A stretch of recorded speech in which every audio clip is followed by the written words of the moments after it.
आरवा एंटरप्राइजेसची branded विक्री आणि विक्रीतील सर्व सेवा, लॉयड आणि शार्प ब्रँडचे AC, TV, fridge, washing machine उपलब्ध. आमचा पत्ता Aarva enterprises, Naik petrol pump समोर, वागदे, कणकवली. संपर्क 9619 61 15 58 आणि 91 30 34 79 08.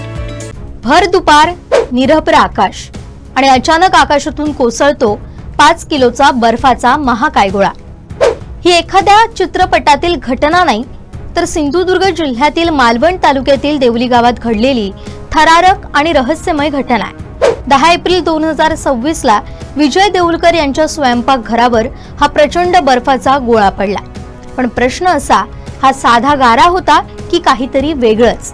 याचं उत्तर दिलंय पर्यावरणीय अभ्यासक तथा सखा पाटील सिंधुदुर्ग महाविद्यालय आणि रामभाऊ परुळेकर कनिष्ठ महाविद्यालय मालवणचे प्राध्यापक हसन खान यांनी. आणि त्यांच्या मते हा प्रकार म्हणजे मेगा क्रायोमेटॉर.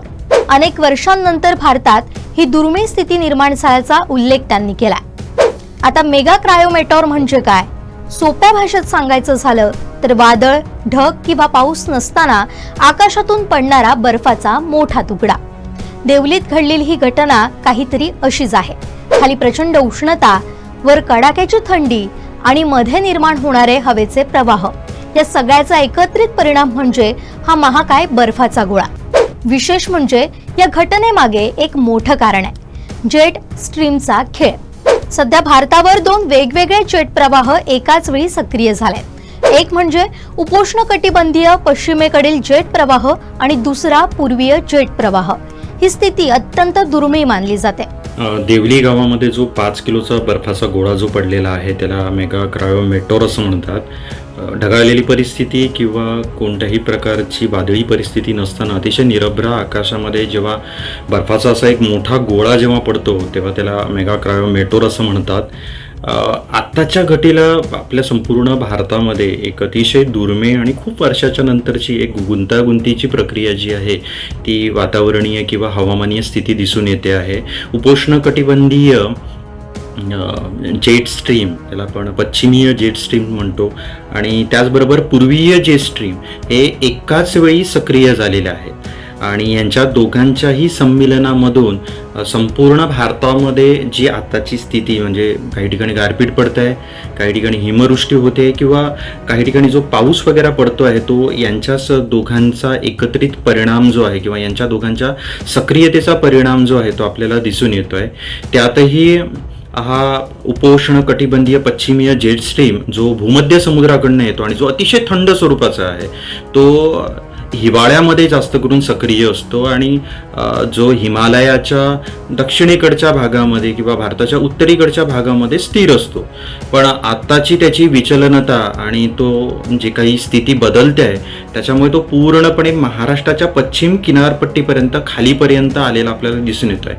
काही दिवसांपूर्वीच मालवणचा जर आपण अनुभव घेतला तर भर दुपारी जे आहे ते अतिशय थंड स्वरूपाची हवा जी आहे ती सर्वांना अनुभवायला मिळाली सुद्धा असेल. आणि तो एकंदरीत याच पश्चिमीय जेट स्ट्रीमचा परिणाम किंवा त्याचा आपल्या परिसरामध्ये सक्रिय झाल्याचा एक नमुना किंवा एक ठोस पुरावा आपण म्हणू शकतो. एकंदरीत सामान्यतः हे दोन्ही प्रवाह वेगवेगळ्या ऋतूंमध्ये सक्रिय असतात, पण आता ते एकत्र आले आहेत आणि त्यामुळे हवामानात मोठे बदल दिसून येत आहेत. मालवण परिसरात गेल्या काही दिवसांपासून थंड वारे आणि तापमानात घट हे सगळं या जेट स्ट्रीमच्या प्रवाहामुळेच घडत आहे.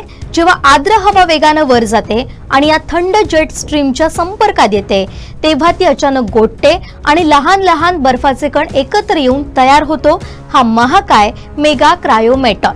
हा गोळा इतका मोठा होईपर्यंत वरच फिरत राहतो आणि जेव्हा त्याचं वजन खूप वाढतं तेव्हा तो थेट जमिनीवर कोसळतो. आता हा प्रवाह आपल्याकडे सक्रिय झालेला आहे, त्याचबरोबर उन्हाळा आणि अतिशय आर्द्र स्वरूपाचं वातावरण आपल्याकडे चालू झालेलं आहे. उष्णता आणि हवेचं बाष्प वाढत जात आहे. ही बाष्प जी आहे ती हलकी होऊन वरच्या दिशेला जाते आहे, ज्याला आपण ऊर्ध्वगामी हवेचा प्रवाह असं म्हणतोय. ही वाफ किंवा संपूर्ण वाफ जी आहे ती वर गेल्याच्या नंतर या पश्चिमेकडच्या जेट स्ट्रीम जो अतिशय थंड आहे त्याच्याबरोबर त्याचं संमिलन होतं आणि पाण्यामध्ये रूपांतर होण्याच्या जाग्यावरती अचानक थंड प्रदेश असल्यामुळे जो आहे तो बर्फाचे छोटे छोटे कण निर्माण होत आहेत. भूमध्य समुद्राकडे येणारा हा संपूर्ण प्रवाह आहे पश्चिमीय जेट स्ट्रीम. तो आपल्याबरोबर येतानाच आधीच जो आहे तो कमी दाबाचा पट्टा घेऊन येतो. खालून जात असलेली संपूर्ण ही बाष्प किंवा आर्द्रता आणि हा कमी दाबाचा पट्टा जो थंड आहे तो गतिशील रीतीने या संपूर्ण बाष्पाला आपल्याकडे खेचून घेतो.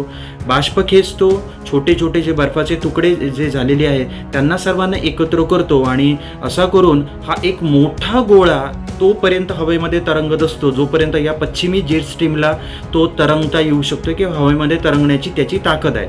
ज्यावेळी हा पश्चिमी जेट स्ट्रीम या एवढ्या त्या गोळा जो तयार झालेला आहे त्याला हवेमध्ये रोखू शकत नाही किंवा वातावरणामध्ये त्याला तरंगू शकत नाही, तेव्हा हा स्ट्रीम थोडा वीक पडतो, क्षीण पडतो आणि हा मोठा बर्फाचे असे गोळे जे आहेत ते एखाद्या विशिष्ट प्रदेशामध्ये आणि पडतात. साधारणपणे हा गोळा जो आहे तो एक 12 किंवा 15 किलोमीटरवरनं उंचीवरून पडलेला असायला पाहिजे आणि याची गती जी आहे ती 100 ते 150-150 पर्यंतची गती जी आहे ती गोळा पडतानाची वगैरे असते.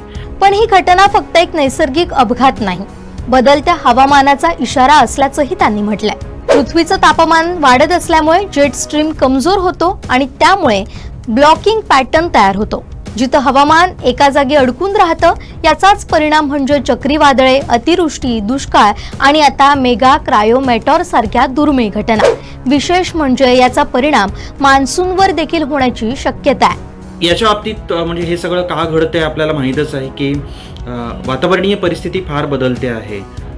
जो काही हवामानीय बदल आहे किंवा आर्टिक महासागर जो काही वितळतो आहे, तापमानामध्ये वाढ वगैरे होते आहे, त्याच्यामुळे एकंदरीत उपोष्ण कटिबंधीय जेट स्ट्रीम जो आहे तो क्षीण होतो आहे, तो वीक पडतो आहे आणि तो एखाद्या प्रदेशामध्ये आला की भरपूर वेळापर्यंत तो तिथेच थांबतो आहे आणि तसाच करून तो आपल्या भागामध्ये, आपल्या भारताच्या भागामध्ये थांबत चालला आहे आणि त्याच्यामुळे हे थोडेसे वेगळे हवामानशास्त्रीय बदल किंवा घटना ज्या आहेत त्या घटना अनुभवायला मिळत आहेत.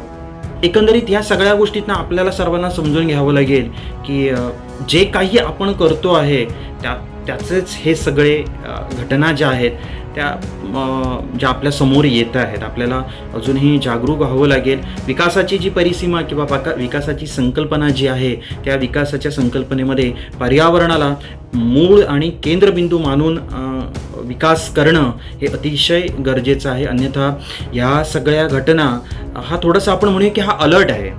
हे आपल्याला कुठेतरी एक संकेत देतो आहे की पुढच्या भविष्यामध्ये याच्यापेक्षा सुद्धा मोठ्या गोष्टी ज्या आहेत ह्या घडणार आहेत.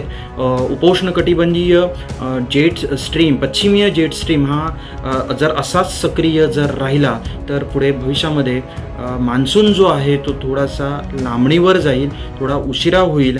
याचे संकेत जे आहेत ते अशा घटनांमधून आपल्या समोर वगैरे येत असतात. देवलीतील ही घटना आपल्याला एक स्पष्ट संदेश देते. निसर्ग आपल्याला वारंवार इशारे देतोय. राक्षसी विकासाच्या मागे धावताना अजूनही जागे झालो नाही तर भविष्यात अशा घटना आणखीन तीव्र होऊ शकतात आणि आपलाच घात होऊ शकतो.